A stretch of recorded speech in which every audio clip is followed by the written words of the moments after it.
Madam courier यहाँ sign कर दी। यहाँ। Thank you. वेलकम।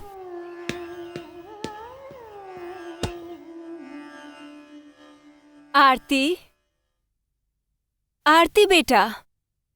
आवत आनी माँ। इला बेटा कुरियर तोहार। कुरियर?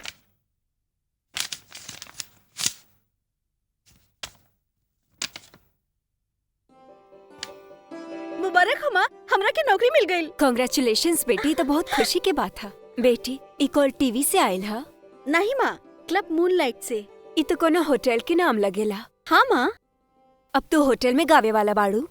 मम्मा, क्लब मूनलाइट कोनो छोटा मोटा होटल ना बा, बहुत बड़ा और अच्छा होटल बा। और माँ आजकल तो सारा आर्टिस्ट होटल्स में अपन प्रोग्राम करेलन, इमा कोनो बुरी बात ना बा। और वैसे भी ई होटल में बहुत अच्छा घर के लोग आवेले। उतहा बेटी, लेकिन जॉन पिता तो के संगीत सिखैले बाड़े। अगर वो जिंदा होखत तो ई बात पे नाराज होकतन। मम्मा, बात अच्छा बुरा के ना बा, बात जरूरत के बा। और हमरा के ई नौकरी के जरूरत बा। और मम्मा प्लीज, जमाना बदल गईल बा, लेकिन फिर भी अगर रउआ चाहता नहीं कि हम नौकरी ना करी तो हम नौकरी ना करब। आंटी। आवा आवा राकेश बेटा, कैसन बड़ा? हम ठीक बानी। जीता रहा। अच्छा चला आरती, राकेश से भी सलाह ले ला ई बारे में। का बात बा आंटी? क्लब मूनलाइट से अपॉइंटमेंट लेटर आयल हा एज ए सिंगर। अच्छा, ये तो बहुत बढ़िया बात बा। आरती वैसे भी यह जॉब करल चाहत रही। काहे आरती? और रात 8 बजे पर्सनल अपॉइंटमेंट भी बा। मुबारक हो, बहुत बहुत मुबारक हो। वैसे एक दिन खातिर हम माधवपुर जातानी। माधवपुर काहे?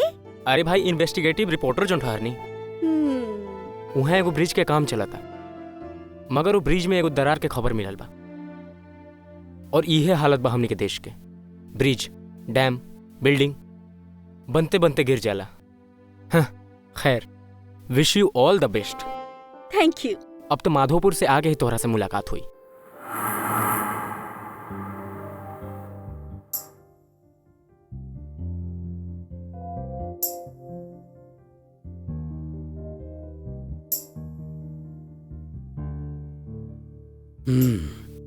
सर, हम भारतीय संगीत विद्यालय से म्यूजिक पे पीएचडी करनी है। हम पॉप म्यूजिक भी सीखनी है सर। भाई, तुम्हारे सर्टिफिकेट से ही तुम्हारे बारे में सब कुछ बतावा था। नहीं, तू एक खूबसूरत पर्सनालिटी के मालिक बाड़ू। देखा, हम तुम्हारा के देखते रहली, अब हम तुम्हारा आवाज सुनल चाहता नहीं। जी? काहे? का ऑर्केस्ट्रा के बगैर गाय के प्रैक्टिस ना के ले बाड़ू तू? नहीं नहीं सर, गावता नहीं। बाहों में चलिया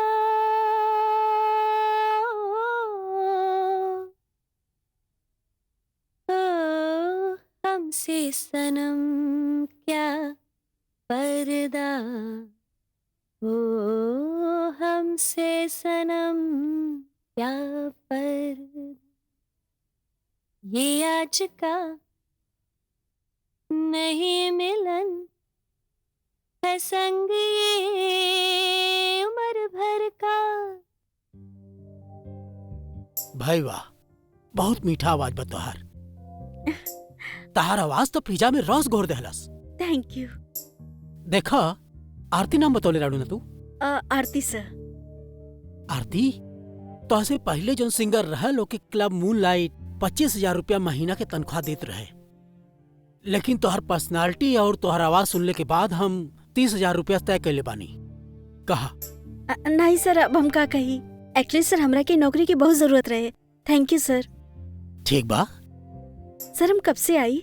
कब से कहा? आज शाम के ही भाई। ओके सर, thank you so much. You welcome.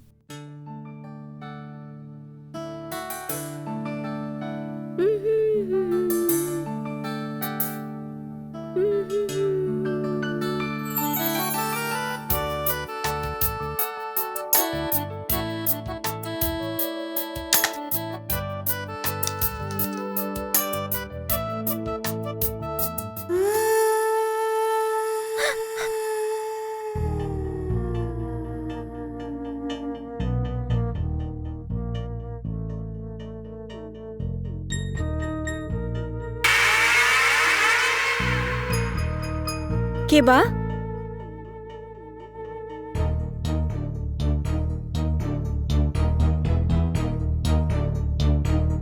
के बा ओइजा?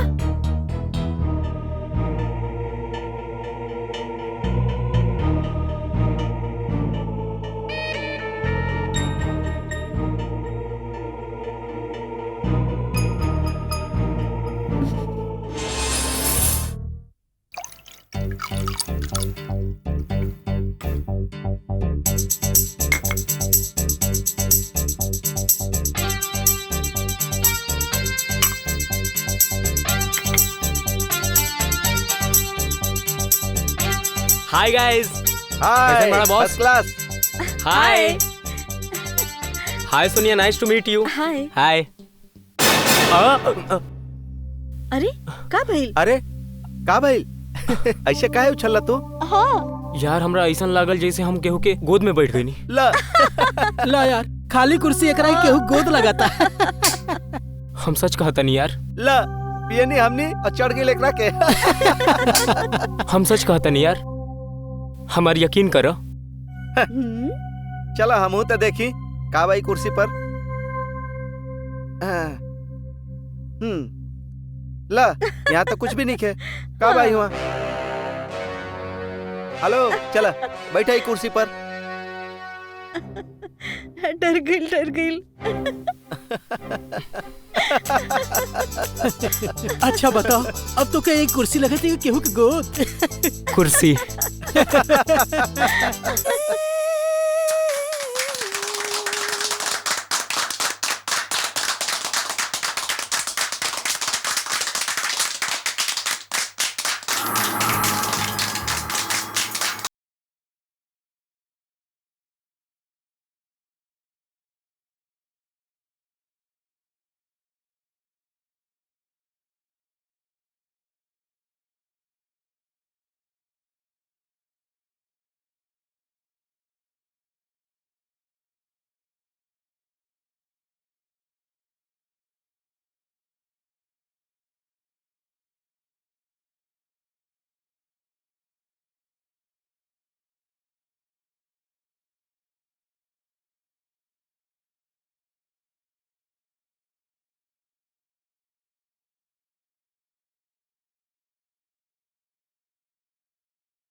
Thank you.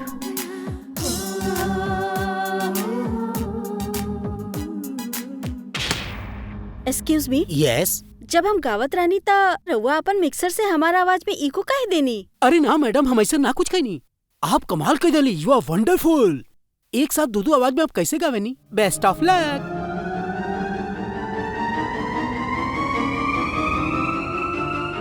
Thank you.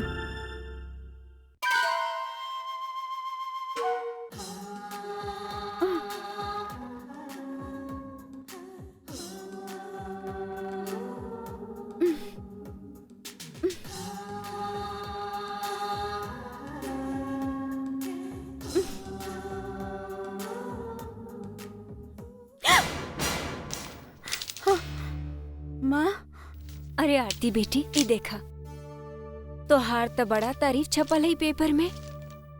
छपल है कि गाते गाते तोहार गला से दू आवाज निकलत रहे एक साथ। ई बात हमार समझ में ना आयल। हाँ माँ, ई सच बा, ऐसन भइल रहे। लोग ई समझ के ताली बजावत रहे और हम हैरान रहने की ई दूसर आवाज के करबा। दूसर आवाज हमार न रहे माँ, हमरा साथ ओइजा कोई और भी गावत रहे। का तोहरे साथ और कोनो गाय वाला रहली? नहीं माँ, हमरा अलावा ओइजा केहू न रहे। लेकिन सबके साथ साथ हमरा के भी यही महसूस भइल कि हमरे साथ केहू और भी गावता। ऐसन कैसे हो सकेला कि और कोई हो ही ना और गाय की आवाज आए? पता ना माँ, हो सकेला वो ऑर्केस्ट्रा ग्रुप से केहू लड़की गायल होए जे पर हमार नजरे न पड़ल होए और लोगन के ई गलत फहमी हो गई कि दोनों आवाज हमरे रहे। पता ना माँ, एक तो वहाँ के लाइट भी इतना डिम होला और हमार पहला दिन भी रहे। But whatever it is, लोगन के हमार गाना बहुत पसंद आयल मम्मा। I am so happy. हमार बची।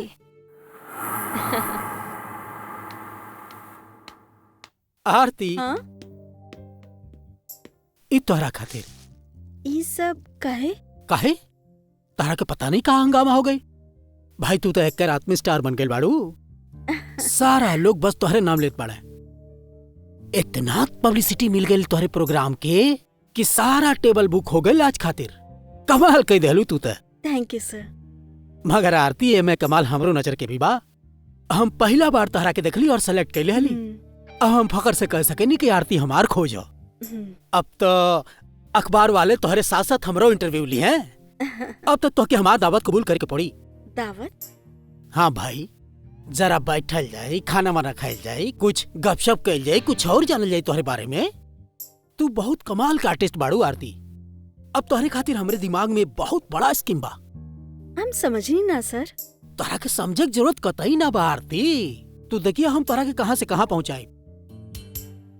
सर एक्चुअली। ओके ओके, हम समझ गए। तोहरे प्रोग्राम का वक्त होता है, तो तैयार भी हो के बा। ठीक बात, तू चला।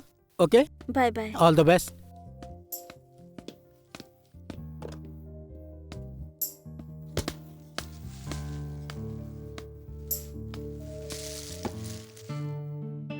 भाई तू तो एक रात में स्टार बन गई बाड़ू। सारा लोग बस तोहरे नाम लेत बाड़े।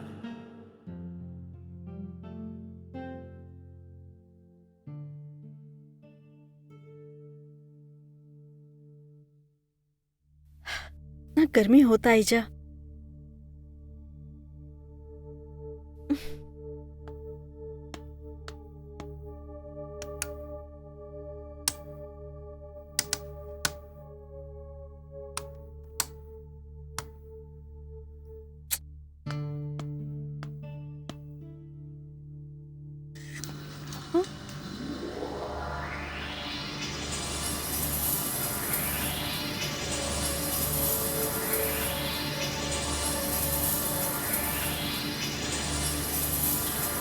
कहाँ होता?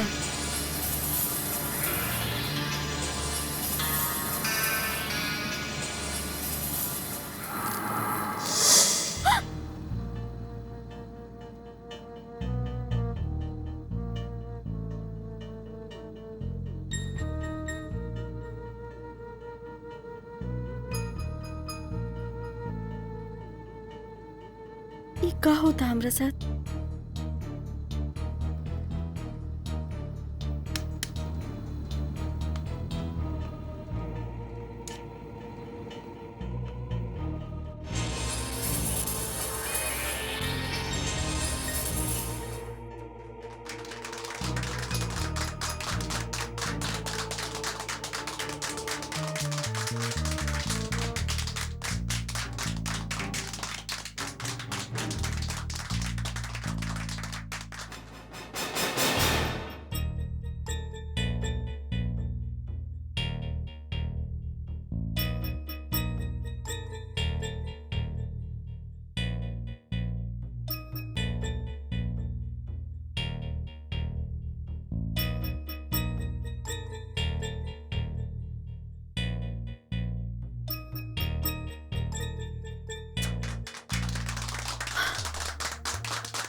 जल्दी चला।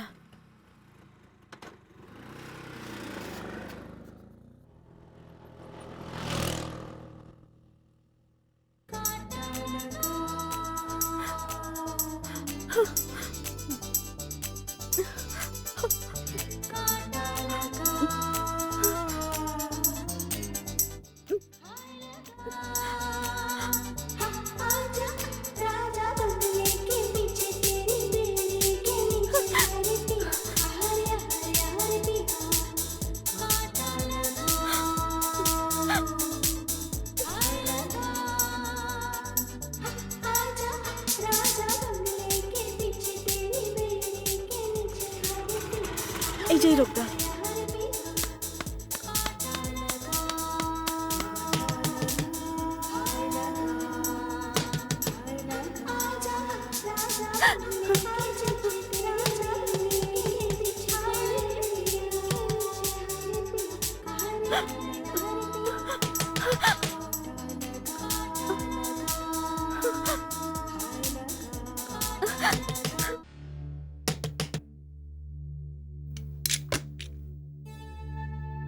अरे आरती, का भइल आरती?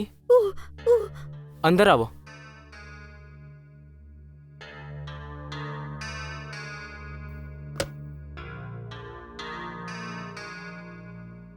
हम तो ई सोचत रहनी कि तू माधवपुर से आयल बा कि ना। सिर्फ एक दिन खातिर गइल रही, बहुत गड़बड़ बा वहाँ। खैर, पहले काल के कामयाबी खातिर तू मुबारकबाद तो ले लो। ई प्रोग्राम रही या चमत्कार? अरे काहे का मुबारकबाद। बस 2 मिनट में आवतनी, तू बैठा। अरे हम अभी आवतनी। हाँ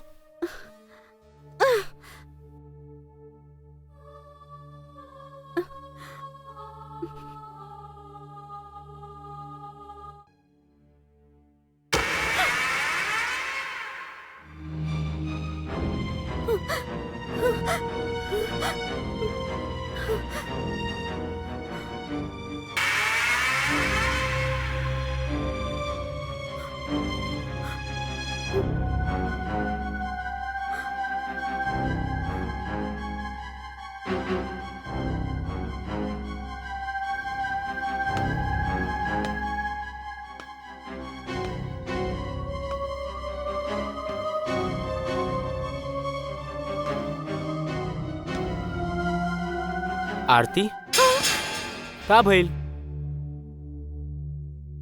कुछ ना। आवो।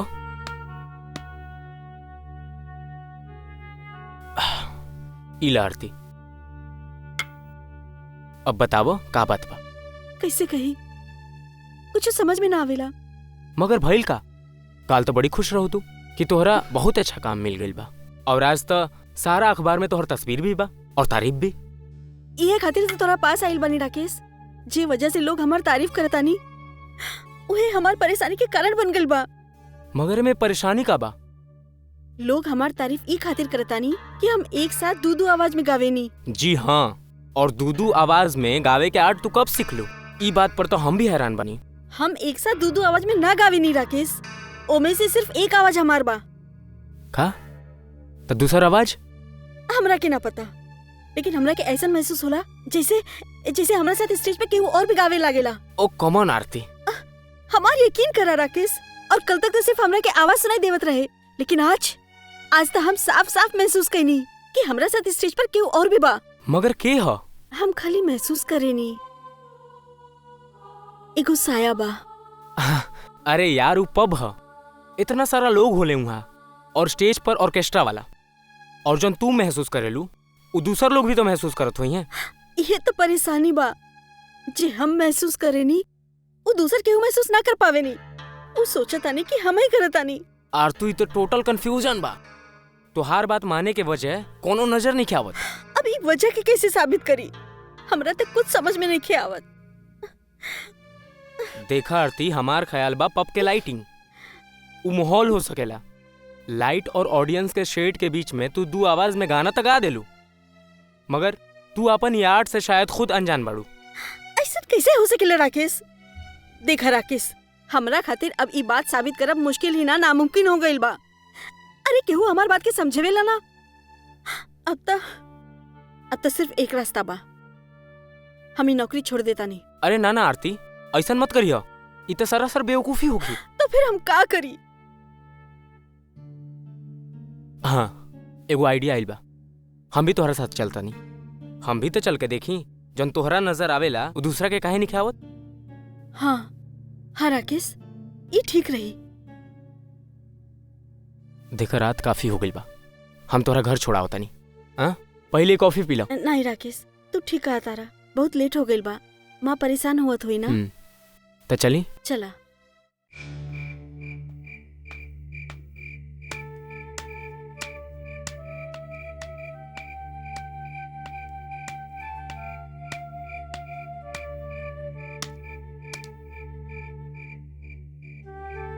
काहे ना आइल?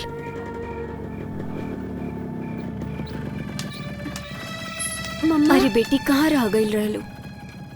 अरे राकेश बेटा, तू देर हो गई, हमार तो दिल घबरात रहे।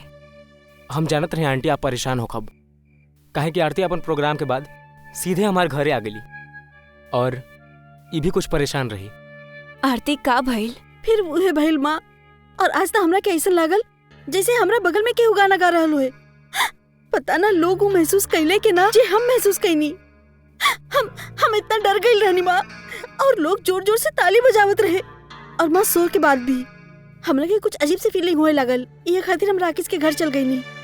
बेटा राकेश, ये सब का हो रहा? कुछ ना आंटी जी, ये सब कुछ नहीं खे, ये सिर्फ आरती के वहम हो। अरे ना, सब कुछ होए के बाद भी तू कहता रहा कि ये हमार वहम बा। आरती, अब ई तो तय हो गई कि काल तोहरा साथे हम चलता नहीं। ओके ओके।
आरती, तू तो सचमुच बहुत अच्छा गावेलू। राकेश, आज तक हम ओकर साया भी देखनी, और वो हमरा आसपास नाचत रहनी। तू भी देखला ना? ना आरती, हम तो ऐसा कुछ भी ना देखनी। हाँ, अगर हम कुछ देखले बानी, वो सिर्फ तोहरा देखले बानी। राकेश, ऐसा कैसे हो सकेला? तू कुछ ना देखलस? बिल्कुल ना। लेकिन हाँ आरती, तोहार वहम दूर करे खातिर हम कुछ फोटोग्राफ्स क्लिक कर ले बानी। चलो ओकरा लैब में चेक कर लिया जाओ। चला। Come on.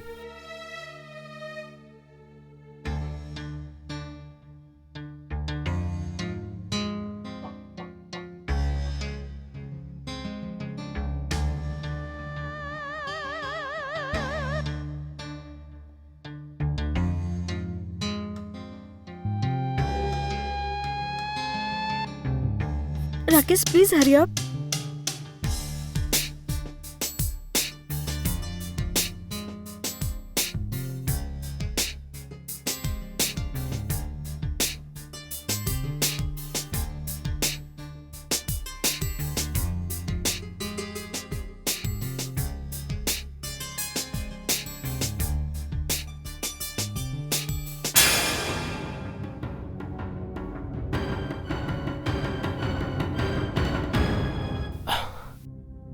ई देखा आरती, आरती तुहार ख्याल सही निकलल। ई हम जौन उहाँ रह के ना देख पैनी ओकरा हमार कैमरा कैच कर लेलस। आरती अभी तहार वहम ना, एक हकीकत ह, एक सच ह, अनोखा सच। मगर ई जेकर भी साया ह, ई कौन ह?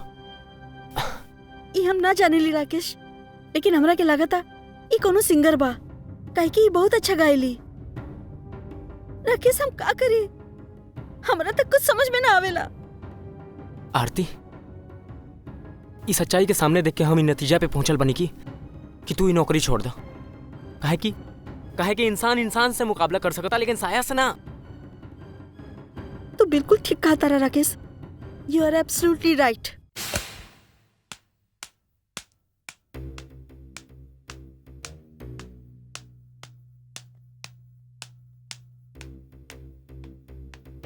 आरती, हाँ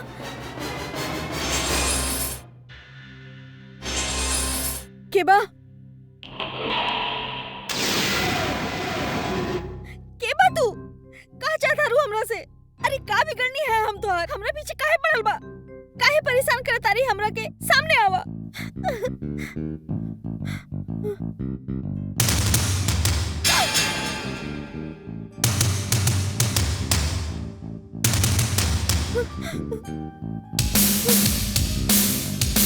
केबा केबा हम पूछे तानी।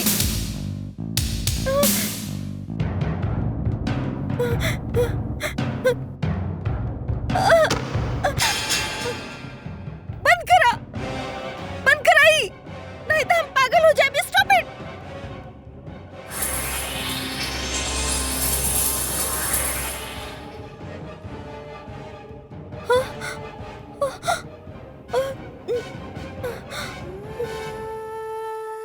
केबा तू? हम मोनिका बानी। हम उहे बानी जेकर आवाज तोहार आवाज से मिलेला तो लोग ताली बजावेला। हम उहे बानी जे हमेशा तोके साया के शक्ल में नजर आवत रहनी। तू का चाहली हमरा से? हम तो से का चाहे नहीं हम तोके जरूर बताई, लेकिन उससे भी जरूरी है तोरा खातिर ई जाना कि क्लब के मैनेजर मदन खन्ना तोरा से का चाहेला। अरे का चाहता हूँ हमरा से? हम ही क्लब में खाली गाना गावे खातिर आइल बानी। हमेशा गाना गावा तानी और हमरा के ओकर तनख्वाह मिले तानी, बस। सिर्फ गाना ना आरती, इससे तोहार ख्याल है ई क्लब में जे कुछ भी होखेला वो दुनिया के नजर में पट्टी बांधे के वो गहरा साजिश बा। साजिश? कैसन साजिश? हमरा के एमे कोई साजिश ना दिखाई देता। बाकी साजिश तो हमरा के तोहार बर्ताव में दिखाई देता। एगो छलावा की तरह आवेलू, कबो दिखाई देवेलू कभी ना दिखाई देवेलू। अरे एमे राज का बा ई तो बतावा हमरा के। ई राज के शिकार तो कुछ दिन बाद तू भी हो जाएगी। कभी तोहरे तरह हम भी क्लब में गाना गावत रहनी। तो तू काहे छोड़ दिलू? आरती अब तू काम के सवाल पूछ लियो और यह बतावे खातिर हम तोहरा सामने ही तरह आई। कबो हम भी तोहरे तरह ही क्लब में गावत रहनी। हमार आवाज के लोग दीवाना रहने। जब हम गावत रहनी तो सब क्लब ताली से गूंज उठत रहेला।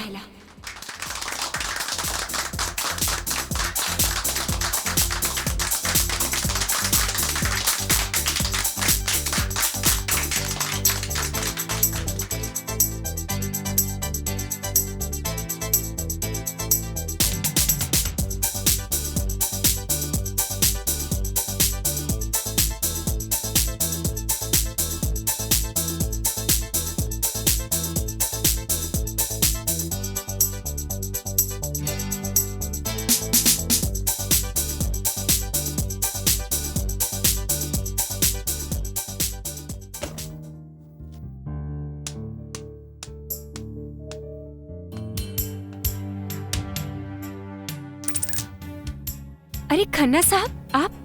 जी हम भाई बहुत बेचैनी से इंतजार करत रहनी हम तोहार। वाह मोनिका का बात है, का आवाज बा तुहार। सारा शहर तोहार दीवाना हो गइल बा। अब तो लोग तोहार गाना सुने खातिर रात के इंतजार करे लगल बाड़े। और आज तक कमाल कर दहलू तू भाई। आज के परफॉर्मेंस पर तो हम तहरा के एक तोहफा देवल चाहतनी। तोहफा? ई लो। लेकिन खन्ना साहब आपके क्लब में गावे खातिर हमके मुआवजा तो मिलेला ही, फिर आपके ई खास मेहरबानी की वजह जान सके नी? देखा मोनिका, कबो कबो हमारे क्लब में बड़ा खास किस्म के मेहमान आवेल है। तारा के उनके सामने सिर्फ उनके खाते परफॉर्म करे पड़ी। लेकिन खन्ना साहब, आपके ई खास मेहमान क्लब में बैठ के भी तो हमार गाना सुन सकेले। ना मोनिका, और दरअसल इतना खास किस्म के लोग होले कि आम लोगन के सामने ना आ सकेले। और फिर ये हमारी इज्जत के भी सवाल तो बा ना। आरती, मदन खन्ना की ऑफर हमके उलझन में डाल दिले। तोहफा बहुत कीमती रहे और हमार हालात भी कुछ अच्छा ना रहे।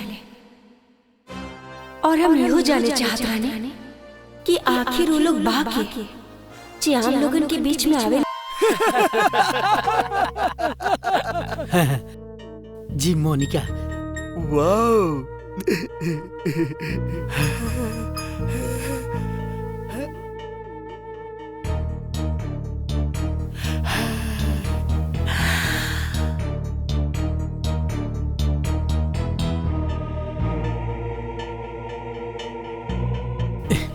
सर, हम एके आपके बारे में सब कुछ बता दिले बानी।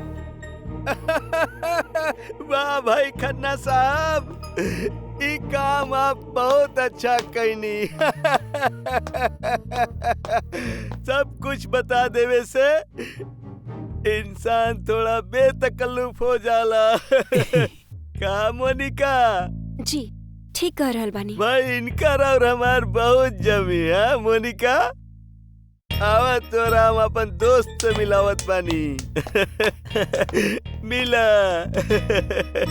डार्लिंग, ई बाड़े मिस्टर गोपाल और ई बाड़े मिस्टर रजत और ई बाड़े मिस्टर गिरजा शंकर। बहुत खूबसूरत बाड़ो तू। हाँ, बहुत पहुंचल ऑफिसर बाड़े। हाँ सर, पंकज वालिया आइल बड़े। वालिया?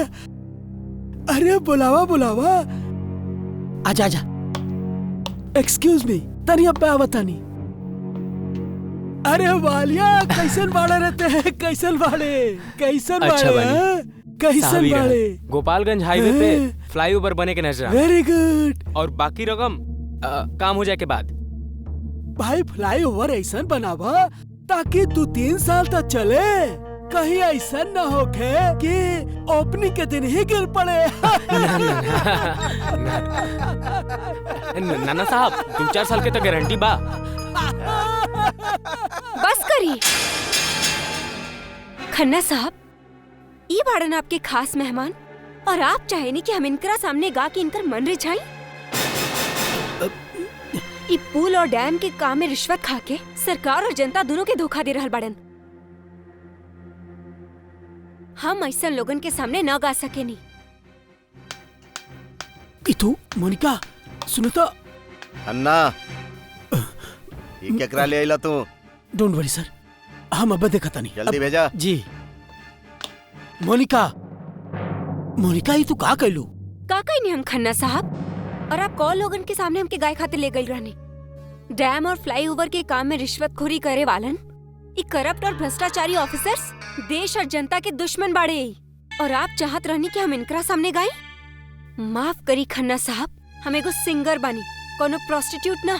मोनिका चिल्लाई, आप जैसे लोग सिर्फ कानून के ही ना, देश के भी दुश्मन बाड़ा।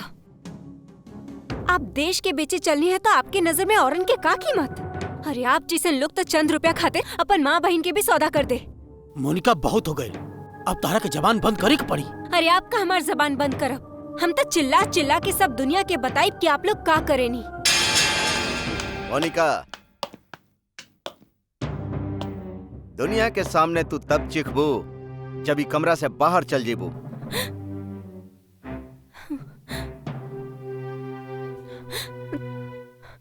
हमनी के साथ उहे जिंदा रही जे हमनी के साथ दी। अरे खन्ना, अब एकर का कइल जाओ? अब एकर जिंदा रहल हमनी के मौत हुई। ना।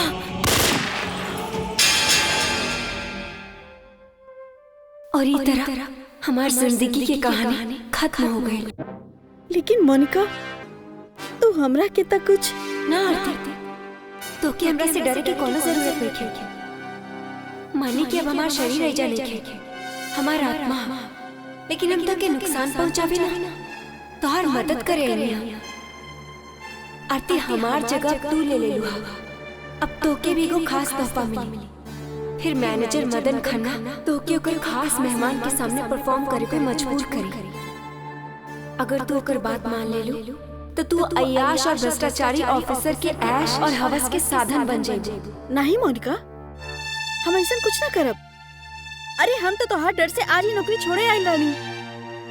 अब हम समझनी कि ऐजा का होता, लेकिन मोनिका इसे एको बात साफ बा कि इनकर अगला निशाना हम बनी। आरती, हम तो से विनती करेंगे, तू प्लीज ही नौकरी मत छोड़िया। तो का मोनिका तू चाहता रू कि हम तोहरी तरह? ना ना आरती, हरगिज ना। हम तो तोहार जगह सब दुनिया की बतावे चाहेनी कि कौन तरह चंद रुपया खातिर लोग भ्रष्टाचार और करप्शन में डूब के बेईमानी से पैसा कमा रहल बाड़ी और उनकर जुर्म के शिकार हो रहल बाड़ी हमने जैसे लड़की। मोनिका, अब हम ये नौकरी ना छोड़ब। जे काम के तू पूरा ना कर सकेलू, अब ओके हम पूरा करब। आरती, ये बड़ा खतरनाक खेल है और ये बहुत ही खतरनाक लोग बड़े। देखा, हमके मार डाले और हमार मौत पे ई तरह पर्दा पड़ल कि लोग आज भी ये समझले कि हम नौकरी छोड़ के चल गए। मोनिका, हम उनकर मुकाबला करब, काहे कि ई खेल में हम अकेली ना बनी, हमारे साथ राकेश भी बा।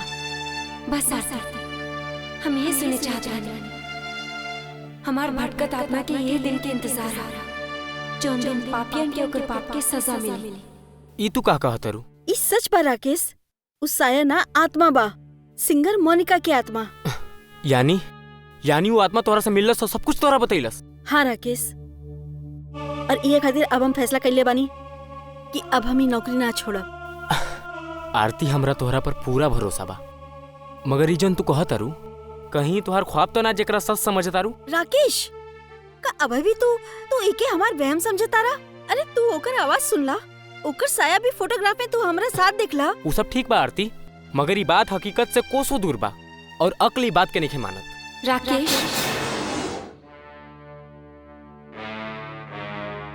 राकेश, ये मोनिका बा। का? हाँ राकेश, हम ही बानी मोनिका, और ये कोनो ख्वाब ना, हकीकत था। अब तो तू हमारे साथ दे बना राकेश। हाँ आरती, हम तो हर साथ बानी।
वाह बहुत वाह, बढ़िया, क्या बहुत गाना बढ़िया। रहल है, बहुत अच्छा गाउल है, बहुत अच्छा, बहुत बढ़िया, बहुत बढ़िया, बहुत बढ़िया।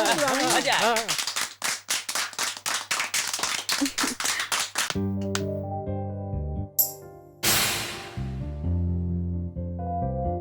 अरे खन्ना साहब, रउआ आरती, हम कैसे और कौना तरह तोहरा के मुबारकबाद दी। तुहार सोत हर जगह झंडा गाड़त बा। अब तो हर बड़ा होटल का क्राउड सीधा मूनलाइट के तरफ आवत बा। हम कितना खुश बाड़ी, लफ्जन में बयान ना कर सकेनी। ला, ई तोहफा कबूल करो। खन्ना साहब, ई हमरा खातिर? अरे ई तोहफा तो तुम्हारे जैसन टैलेंटेड आर्टिस्ट के लिए बहुत छोटा बा। तो खन्ना साहब, रउआ के लगा था कि हम इससे भी बड़ा तोहफा के हकदार बानी। ऑफ कोर्स, तुम्हारी खातिर तो हम ऐसा कई तोहफा और बेशुमार दौलत तुम्हारे कदमों में निछावर कर सकेनी। खन्ना साहब, रउआ सच बोलता नहीं या ऐसे ही ख्वाब दिखावता नहीं? ना आरती, हम जौन कहते नहीं बिल्कुल सच कहता नहीं। देखा, हमारी कलम में बड़ी बड़ी हस्ती आवेली, बड़ा बड़ा सरकारी अफसर जेकरे कलम से एक जुम्बिश लोगन के किस्मत बदल देले। लेकिन खन्ना साहब, रउआ तो हमरा के ई लोगन से मिलवाइबे ना करी। आरती, वो लोग बड़े खास किस्म के लोग होले, ऐसे ना मिलेले। उनसे मिले खातिर एक खास महफिल सजावे पड़ेला, खास इंतजाम करे पड़ेला। उ लोगन के एक अपन स्टाइल होला एंजॉय कैले के। मगर तू चाह तो हम तोहरा के मिला सकीला उन खास लोगन से। साचो खन्ना साहब? हाँ आरती, उनके सामने, उनके खातिर और उनके मर्जी से अगर तू उनके सामने गाना गौलू तो समझा हमनी के वारा न्यारा हो जाई। तब क्या ख्याल बा? खन्ना साहब, रउआ तो आरती के पहचानले न बानी। हम तो बहुत ऊंचा उड़े के चाहता नहीं, आसमान के छुए चाहता नहीं। हमरा एगो मौका तो देखी। That's wonderful. मगर आरती, हम फॉर्मेलिटीज में बिलीव ना करेनी। ई समझला, उनकरा सामने जाए खातिर तकल्लुफ के भूल जाए के पड़ी। हाँ, खन्ना साहब, रउआ तकल्लुफ की बात करता नहीं? उ का कहता नहीं बम्बई लैंग्वेज में, एकदम बिंदास बानी। That's very good. तो चला, वो लोग क्लब में बढ़े। रउआ जाई, हम अबई आवतनी। हमरे साथ है, चलो। खन्ना साहब, सचे सब्र की पड़ी, खास मेहमान बाड़न, रउआ के इज्जत के भी तो सवाल बा। हम तरह के बिल्कुल ना समझ पावता नहीं आरती। बस एक बार हमरा के महफिल में आ जाए दे, फिर देखिए हमार कमाल। रूम नंबर ना बात, imperial suite. Okay, wow, I wait for you. See you. By.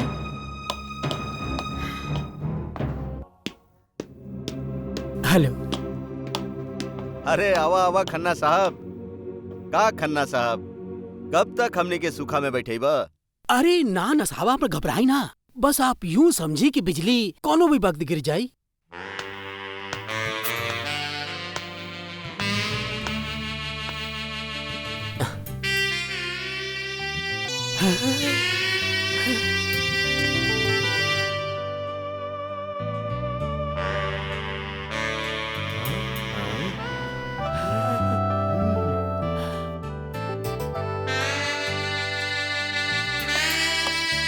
साहब, ये है वो बिजली, आरती नाम बाई कर।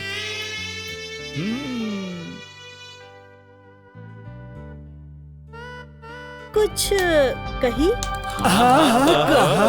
कहा तारा के सुने खातिर तो यहाँ पे हमनी के आयल बानी। हमरा के सुने खातिर या फिर रिश्वत की माल समेटे खातिर?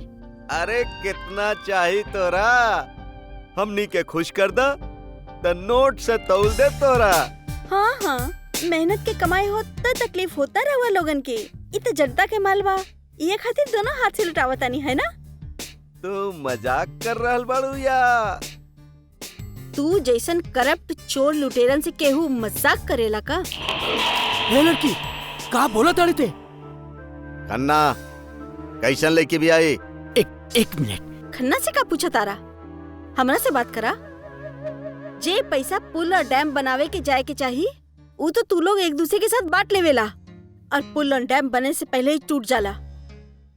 हजारों लोगन के मौत होला, और उन सब के जिम्मेदार तू लोग बा। ओ, बहुत बड़ बात करत बाड़े तू हमनी से। तोरा से पहले अगुआऊ लड़की भी ऐसा ने बात कैले रहे, ओकरा पहुंचा देने हमनी ठेकाने। त तू का चीज बाड़े? और ओकर नाम मोनिका रहे। हमार नाम भी मोनिका बा।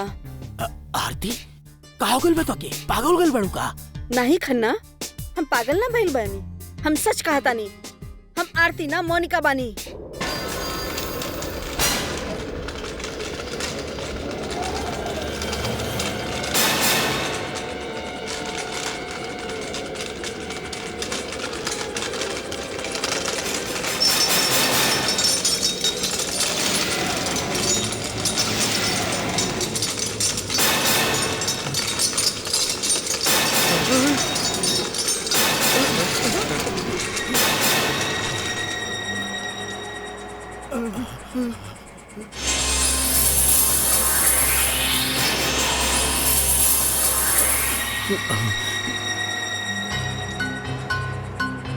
मोनिका,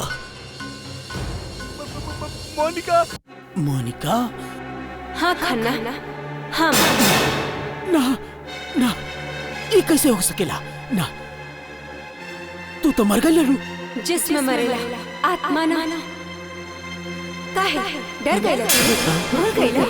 यह कमरा है, यह जगह है, और तू है लोग रहला, और यह काम होखत रहे, रिश्वत लेवे के। याद बना तू लोगन के? हाँ याद बात, सही कलू। सब मिलकर कहा।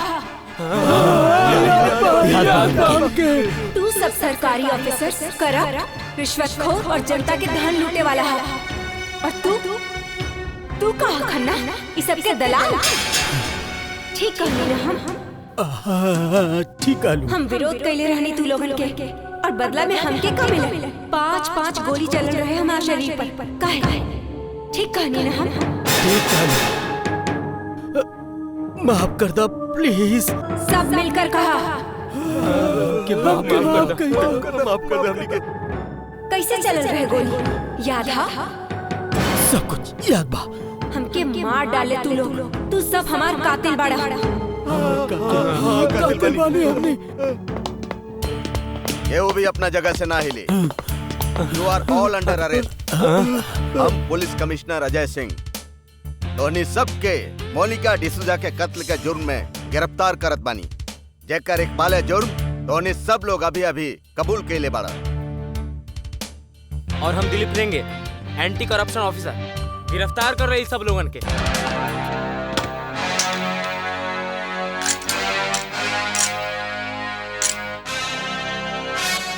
चलो चलो जल्दी चल तू लोग।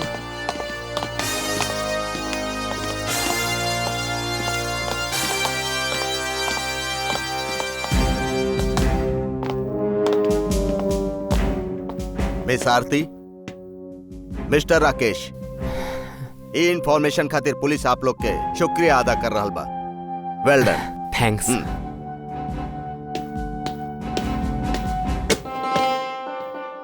मोनिका, आरती, हम तोहार शुक्रिया अदा करे आइल बानी, और राकेश तोहार भी।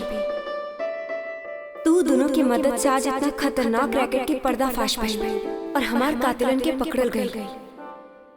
आरती, आप मुजरिम के पकड़ल पुलिस खातिर बहुत आसान है, लेकिन जौन लोग इतना ऊंचा ओहदा पे है, उनकरा तक पहुंचल पुलिस के नामुमकिन तना, लेकिन हाँ मुश्किल जरूर है। सरकारी ओहदा, पैसा, पॉलिटिकल सपोर्ट, ये सब इनकर ताकत था, लेकिन ई हादसा के बाद हर केहू के सोचे के पड़ी कि देर से ही सही, लेकिन कानून से ऊपर कुछ भी नहीं है। हम एक बार फिर तुहार शुक्रिया अदा करतानी। अब हमके चले के पड़ी। हमार आत्मा की मुक्ति मिलल है, हम आजाद बानी।